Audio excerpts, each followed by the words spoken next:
Joining us now, he's a senior advisor with America First Policies. He was on the transition team. He was on the Trump team. He was in the Trump campaign. He was in the Department of Labor. He was the director of the American Jobs Alliance. And he's my friend, Curtis Ellis. Good to have you, Curtis. Hey, it's great to be here, John. Hold your excitement to the end. What do you think of the Comey Clown Show? Oh, my gosh. The Comey Clown Show. Here's a guy. He headed the FBI, right? And they're in the spy business, right? The FBI runs undercover agents, and they run counterintelligence spies, and they run, they turn the Russian agents or the Chinese agents to become double agents. This is the guy running that operation, and he thinks he's going to blend into the drapery in the Oval Office. I mean, what a joke. This guy is unbelievable. He's running spies, and he thinks the way to run a spy is, I wear a blue suit, I'm going to stand against a blue drape, and nobody's going to notice me. I mean, unbelievable. No wonder we're getting our clock cleaned by the Chinese and the Russians and, everybody else who's got an axe to grind with the U.S. If that's who's running our counter-spy operation, forget about it. But seriously, he has absolutely no self-awareness. The more he goes out, the stupider he looks. I'm sorry, but if you're running the FBI, you should be trying to maintain the integrity of the institution. And basically, the FBI, let's be frank here. In any other country, it would be called the secret police. It would be called the internal security operation, right? Mm-hmm. They, in other countries, were more, dictatorships, they have this all-powerful federal police force run by the central government to crack down on enemies, both political as well as criminal. We don't want that impression in the United States. That is why people who are associated with the FBI traditionally have stayed out of politics. Because if you've got these awesome powers of surveillance and police enforcement and imprisonment and harassment at your disposal, you don't want people thinking that you may use those powers to punish political enemies. So therefore, anybody in a top position of the FBI or the top position of the FBI is supposed to maintain a strict neutrality or at least silence when it comes to politics. Well, James Comey has totally trashed that. He's absolutely destroyed that. So you can't help but think that there are a number of people out there in the United States of America who now have the distinct feeling, more than suspicion, but are absolutely convinced that the FBI is the political police department, that they will go after political enemies. You better not get on the wrong side of the FBI, or you too will be targeted. And it's unbelievable that the major media, who should know better, aren't even discussing this. I mean, unless you tune into Fox News, you don't hear any of the people at CNN even raising this possibility. That, or you didn't hear George Stephanopoulos raise that question. When you've got James Comey saying, my wife and my daughters were there at the march, the Women's March, trashing Donald Trump, President Trump, you would think that somebody might say, don't you think that maybe that's inappropriate, that it might cast some aspersions on your neutrality and on the organization that you head up? Maybe you might have said to your wife, look, honey, I know you don't like the president, and you have every right not to like him, and if you want to make donations to the Democratic Party, you can do it. But maybe you shouldn't go to the demonstration where people are shrieking and yelling horrible epithets about my boss. I'm sure, John, that if your wife wanted to go to a demonstration where people were screaming horrible things about the radio station you're on, you might say, that might not be such a good idea. I think there would definitely be a conversation. Let me put it to you that way. Look, I mean, the way this clown has politicized his office is unconscionable, Curtis. And to me, the biggest revelation here of the Comey Clown Show is that's really what this this is he admits, right, and Stephanopoulos never pressed him. He said, I only did the investigation of the Wiener emails and announced it because she was ahead in the polls and I thought she was going to win and I didn't want to delegitimize her victory. So therefore, I went with it and I announced it. I didn't think it would matter. I didn't think it would impact anything. And I wanted to be sure that if she won, there was no question. This is the FBI director of the United States of America. He said, before I decided to launch an investigation with all the power at my disposal, I have an army of people across the country. I snap my fingers, they go to work. I looked at the poll numbers and made a political decision based on a Federal Bureau of Investigation. I made a political decision before I decided what to do. I mean, to me, that's an incredible revelation. Not a word in the legacy media like it didn't happen. Right. There are strict guidelines. The Justice Department has strict guidelines governing what the FBI can say, and particularly on when they can say it, and particularly in relation to elections. That they have very strict guidelines. You do not make announcements regarding candidates close to an election because it could influence the outcome of the election. These are guidelines. These are written. These are not to be interpreted or countermanded by somebody because you happen to be tall and wear blue suits and think you're a godlike preacher. No, these are the rules. But Comey decided to ignore the rules, and he made political decisions. The same way, there are guidelines and rules within the Justice Department that the FBI does investigations and the Attorney General does prosecutions. The Attorney General decides who will be prosecuted or what cases will move forward into the prosecutorial phase. And if the Attorney General can't make that decision, there are rules which say, well, then the Attorney General recuses herself, well, then the Assistant Attorney General will make that decision. And if the Assistant Attorney General has to recuse him or herself, well, then the next person down the line makes the decision. At no point do those rules or regulations say the head of the FBI makes the decision as to whether to prosecute a case or not. But again, James Comey decided to ignore all those rules, and as a godlike preacher, he decided that he would dispose of all the rule books, and he would decide whether or not Hillary Clinton would be prosecuted for mishandling classified information. This is the guy who is above the law. He thinks he is above the law and above everything else. And he comes out with this ridiculous book and makes a fool of himself and makes a fool of the institution of the FBI. And it's just unbelievable. Again, the mainstream media, the legacy media, they're not mainstream. The corporate major media doesn't even entertain these questions. Instead, they're just in such a frenzy to pillory and crucify Donald Trump that they will celebrate this guy because he happens to be saying something against the person they hate.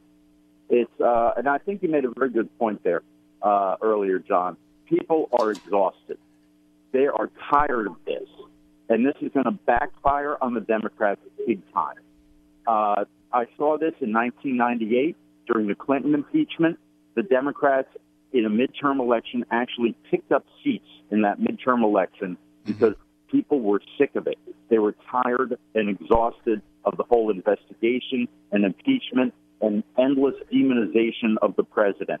Whether they liked Clinton or not, I was working at the time on a call-in show, screening calls, and I heard call after call would say, I'm a Republican, but I'm sick of this. I'm a Republican, I'm sick of this. I've never voted for a Democrat in my life. I'm going to vote for Democrats this time. Just to end this. I'm tired of it. I'm exhausted. And between the complete disposal of any normal behavior on the part of officials who should know better, people like Comey, added to it the exhaustion over the endless demonization, investigation, the garbage that Mueller is pulling and everybody else. Add to that the craziness over the immigration thing, where the Democrats have taken this position that any of the Earth's 6.5 billion people have a God-given right to live in the United States, and we have no right whatsoever to deny them that right or put any limits on this whatsoever. And add to it the fact that a man who many conservatives hated is gone now, or going to be gone very soon. I'm talking about Paul Ryan. Mm-hmm. You've got a really good case to make for people to come out and vote and keep the Republicans in power. If the Democrats get close to controlling Congress, they're going to throw the borders wide open. They're going to impeach President Trump and then roll back the tax cuts and Katie bars the door. But if the Republicans can stay in power, we won't have Paul Ryan to deal with anymore, and that's a plus.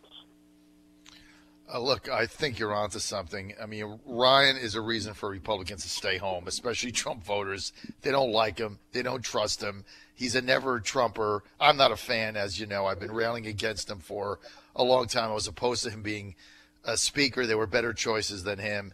And, look, the Republicans maintain control. I'm telling you, Curtis, Ellis, a week ago, I didn't think they had a shot in high heaven, okay? No shot. History, retirements, trends, polling, the whole bit, no shot. Now I do, because this thing is backfiring. And you know what? Here's the thing. I talk to real people every day. I don't just talk to the elites like CNN does and these other networks. I talk to real working people every single day of my life. And you're right. They are sick and tired of the nonsense that is going on with this president, and they want it to stop. And you're also right about 98. I remember somebody very close to me who was a Bush Republican, you know, a Republican down the line. I'm not going to tell you her name, but she does live with me, said in 98, she said, I'm voting for the Democrats. And I'm like, why? And she said, you know what? I am sick and tired of this nonsense. And I love Newt, but he's gone off the rails. And so I got to send that message that I've had enough. And that's it. So, I mean, that was real. The Democrats gained what? They gained 8 seats, which is unheard of at that time. And had the Democrats pushed it harder, they could have taken back Congress in that election, I'm convinced. But the Democrats at the time were still, we're so embarrassed about Bill Clinton and what he did. Oh, my gosh, it's just, it's that sex stuff. We just like, it is terrible. They should have gone, all out with the message, if you're sick of this, sick of the investigation, vote Democrat. They would have taken the House back. Now, no question. What I'm afraid of is that the Republicans are going to be, they're going to be candy. Well, I don't. This is a family show. They're going to be weaklings. Let's put it that way. They're going to be spineless and say, well, we really don't like Trump, and he's like kind of don't like the guy, and so they're going to kind of soft pedal the whole thing instead of saying, stick with Trump, stick with us. We got to end this nonsense. Vote Republican. They got to stand with the president and call the Democrats out for what they are, which is a bunch of crazies and loonies. And you're right. Then they can hold the House and maybe even pick up seats. But they can definitely hold the House, but they can only do it by not being apologetic. Don't try to apologize for the president. Don't run away for the president. Right. Stand with the president. He's doing a great job. That's right. And the Democrats are going to take it all away. And look, and you know what? They're doing. This is a guy who's got 50-pound weights strapped to both legs, and he's still winning the 50-yard dash. Mm-hmm. We're with Curtis Ellis, Senior Policy Advisor, America First Policies. That is the #1 political action committee that supports the president's America First agenda. Curtis, let's just go right to the case here, what you just said. Not a single Republican in leadership in either chamber has come out and defended President Trump. Not one. Why? Because they're part of the swamp. They are part of the swamp that the people voted against when they voted for Donald Trump. The people understand that you've got this little minuet or kabuki theater going on in Washington where these two parties pretend to be opposed to each other, but when it comes down to the important stuff, like the pocketbook issues, they're on the same side. They're for the big corporatists, the globalists, versus the little guy. And Donald Trump said it, the forgotten men and women. I am standing up for the forgotten men and women of America. You're not forgotten anymore.